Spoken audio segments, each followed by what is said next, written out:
In campaign 2016, the May 24th runoff election is coming up, but there's a bit of a problem. The executive committee of the Hidalgo County Democratic Party, in charge of setting up polling locations, can't find enough people to run the polls.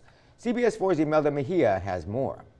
Hidalgo County commissioners held an emergency special meeting with members of the executive committee of the Hidalgo County Democratic Party to discuss the number of polling locations for the May 24th runoff election. The meeting was to have 75 polls if we could find enough election judges, enough personnel. That's our responsibility as a party. The party was not able to find enough personnel to run 75 polling locations. So acting as the party chairman, Godinez met with the elections administration to discuss cutting down the polling locations to 45. And that's when the Hidalgo commissioners stepped in to help. Is there a second to that?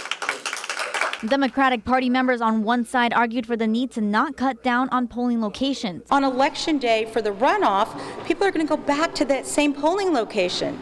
And so it's important to maintain continuity to avoid voter confusion. However, the main problem was getting enough people to man the polling locations. The commissioners decided to help by donating money to the party to help attract more people to run the polls. The party agreed that the help would allow them to increase locations to 55 instead of 45. Obviously, there'll be 20 polling locations closed, and we will have notices each of those where they should go vote so that we can try to make it as convenient as possible. As the change was made at a late notice, some will be affected.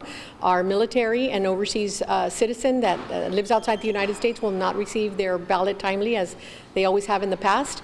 But there is nothing we can do. We will just then proceed to recode everything and get everything ready once more. The Democratic Party is working with the elections administrator to decide which locations to close. In Edinburgh, Imelda Mejia, CBS 4 News and ValleyCentral.com.